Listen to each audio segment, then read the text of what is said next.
Bonjour à tous. Alors, dans le cadre du Sioum que nous faisons tous les ans en veille de Pessah, cette année, ce sera jeudi, donc, pour dispenser du jeûne du premier-né, nous terminons le traité de Psachim. Alors, dans le traité de Psachim, la dernière Mishnah, voici ce que la Mishnah nous dit. Birer birkat a Pesach patach et shel zevach, birer et shel zevach lo patach et shel Pesach, dit Rabbi Ishmael, Rabbi Akiva Omer, lo zuk teretzo, velo zuk teretzo. Donc, la Mishnah nous dit, si on a fait la bénédiction avant de consommer le Corban Pessah, à l'époque, on le consommait dans le Beth Amikdash. Quand il y avait le Beth Amikdash, Bezrat Hashem, bientôt, on aura l'occasion de le consommer de nouveau dans le Beth Amikdash lorsque le Mashiach viendra. Alors, on devra faire la bénédiction sur le Corban Pessah, mais cette bénédiction dispense également de la consommation de l'autre Corban, le Corban Chagiga, qui accompagnait le Corban Pessah le soir du Seder. C'est d'ailleurs pour cela que nous avons l'œuf sur le tableau, dans le plateau du Seder, qui représente le Corban Chagiga que nous consommions à l'époque du Beth Amikdash.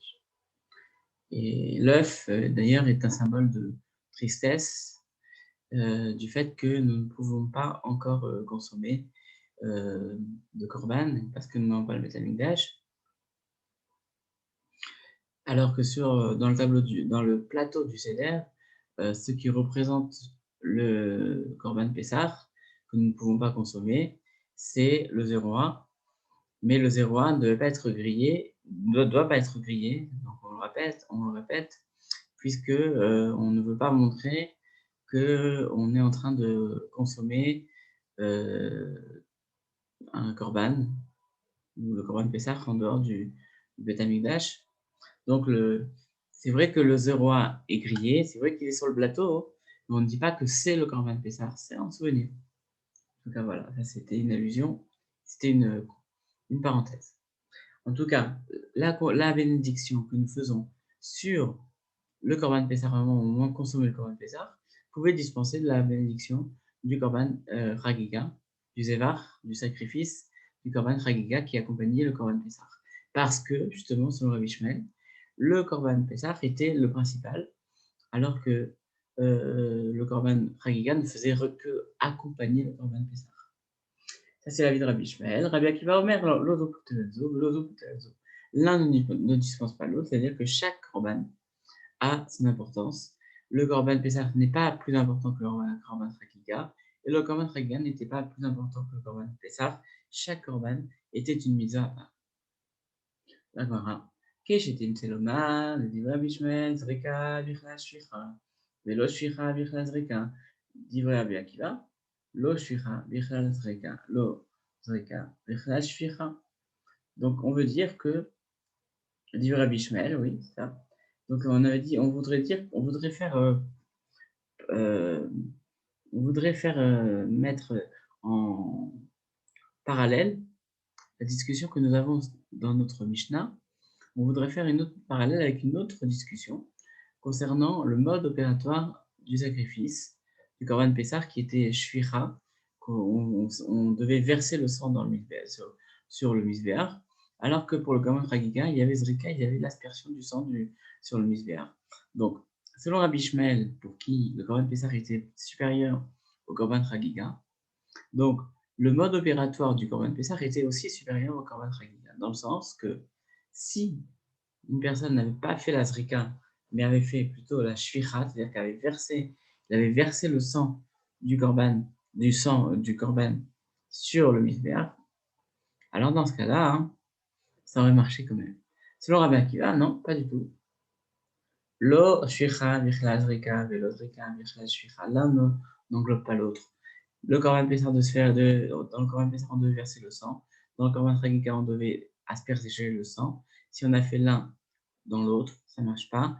Si on a fait dans les deux la même chose, ça ne marche pas. Chacun a son mode opératoire propre. Et on revient donc à la même discussion. Finalement, c'est que chaque mitzvah à part est importante. Ça, c'est l'avis de Rabbi Akiva. Et pour terminer, On a une discussion qui, a priori, n'a aucun rapport avec ce qu'on vient de dire, mais en vérité, on peut trouver un rapport, notamment sur les paroles de Rabbi Akiva et sur justement la problématique que nous avons eue sur une mitzvah. Est-ce qu'une mitzvah peut englober une autre? Alors, Rabbi Simlaï éclate les Pidyon Aben. Rabbi Simlaï est parti donc à un Pidyon Aben. Vous savez d'ailleurs que dans le cadre d'une Seudat Mitzvah, un Pidyon Aben peut dispenser aussi du jeûne du premier-né. C'est un clin d'œil au jeûne du premier-né et de la manière de s'en dispenser. Mais c'est un clin d'œil dans cette Gemara de Psachim, justement. Donc, il n'y a rien n'est au hasard, en tout cas. Rabbi Simlaï éclaire les Pidyon Aben, Baoumine, Pshita al Pidyon Aben. Donc, on a posé la question, voilà. C'est évident, on va parler d'abord sur ce qu'on sait. Donc, c'est sûr que par rapport à la mitzvah du Pidyon Aben, à chaque échelle, on note sur le Pidyon Aben, que la bénédiction que nous faisons au moment où on a un premier-né qui est né d'une voie naturelle, sur lequel il faut faire le Pidyon Aben, il faut racheter ce premier-né au Kohen, il faut lui donner 5 slaim. Alors, c'est sûr que le père fait cette bracha à chaque des chano, notables et tzivanu al Pidyon Aben, qui nous a ordonné de faire le Pidyon Aben. C'est une birkat, c'est une bracha sur une mitzvah. Mais sur la deuxième, birkat Shechianu, donc, parce que c'est le premier-né, donc il faut faire la bénédiction de Shechianu, comme chaque chose nouvelle, de remercier Akadosh Baruch Hu qui nous a fait arriver à ce moment-là. Donc, qui va faire cette bracha? Kohen Mevarech ou Aven? Est-ce que c'est le Kohen ou est-ce que c'est le père? Kohen Mevarech. On aurait pu dire d'un côté que c'est le père, c'est le Kohen qui fait la bracha, parce que des kamaté ana veade, parce que c'est lui qui récupère d'une certaine manière le bénéfice, puisqu'il va recevoir grâce à ça 5 slaim, 5 pièces. Ou avi aben, mevarer, des cas avi de mitzvah, ou alors peut-être que le père du bébé va faire la bracha, parce qu'il a accompli une mitzvah. Et donc, la bénédiction de Shechianu accompagne le Pidyon Aben. Donc, il n'avait pas la réponse. Là, va bien. Ata, Achaïl, le Midrasha. Et donc, il a posé la question de Midrash, Amroulé, Avi Aben, Mevaresh Taïm, Il Cheta, Avi Aben, Mevaresh Taïm. La conclusion, c'est que Abaye a dit, donc, on a posé la question de Midrash, Abaye a répondu, le père fait la bénédiction des deux, fait les deux bénédictions. Le Kohen ne fait pas de bénédiction chez Shechianu, bien qu'il reçoive de l'argent, mais on considère que le père fait la bénédiction à chaque des chanots al Pidyon Aben, qui est une bénédiction de mitzvah, mais également la bénédiction de Hoda, de remercier Akadosh Baruch Hu de pouvoir faire cette mitzvah. Donc finalement, on voit que ces deux mitzvot peuvent être indépendantes, mais elles ne sont pas si indépendantes que cela. L'une est dépendante de l'autre.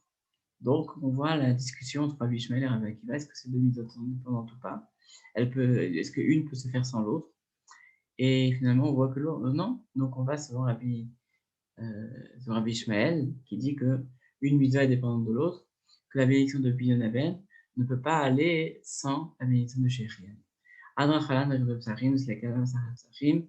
On a terminé donc la Masachet Psachim. Alors, on va faire le Sioum tout de suite. Adra Chalan, Masachet Psachim, Adra Chalan, Datan Alan, Masachet Psachim, Datan Alan, Lon Neshemina, Masachet Psachim, Lon Neshemina, Logan Madi, Logan Madate. Adra Chalan, Masachet Psachim, Adra Chalan, Datan Alan, Masachet Psachim, Datan Alan, Lon Neshemina, Masachet Psachim, Lon Neshemina, Logan Madi, Logan Madate. Adra Chalan, Masachet Psachim, Adra Chalan, Datan Masachet Psachim, Datan Alan, לא דין שמינן מסכת פסחים, לא דין שמינן לא בעל מהדין ולא בעל מהדעת. יהי רצון לפניך, אדוני אלוהינו שתהיה תורתך ומנותנו בעולם הזה, וזה עמנו לעולם הבא.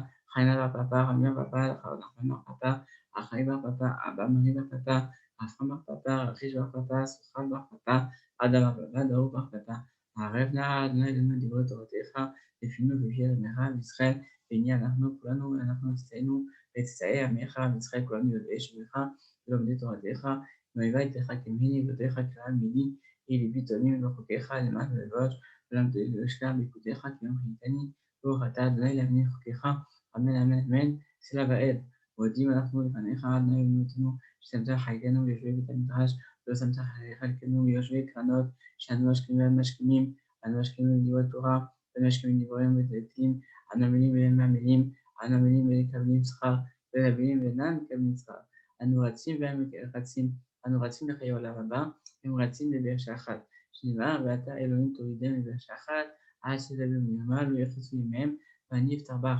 יהי רצון לפניך, אני נותן כשם, שזרעתני לסיים מסכת פסחים, כן תדרנו להתחיל מסכתות ספרים אחרים, סיימה, ללמוד, ללמד, לשמוע לעשות, וכאן כל דברי, תלמוד תורתך בעבר, זכות כל התנאים, והאמורים, תלמידי חכמים, יעלו לי ולזרי, ושלא תבוש בתורה, מפי דרי ומפי דרי עד עולם, קיים בי, ויתעלה ותמחה אותם, ושעבך, תשמור עליך, והקליצותי תשיחך, ודרבו ימיך, ודרך שנת חיים, ואורך ימים בימינה, וישמאלה ושם יכבוד, עלי ולאבותינו, ויברך בשלום, ויברך גם אתכם.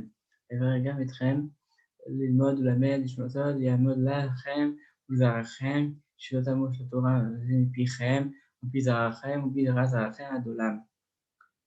Et que aussi pour vous aussi, que puissiez accomplir aussi de conclure de nombreuses macertotes et que la Torah ne s'arrête jamais de votre famille. À bientôt et bonne fête de Pessah.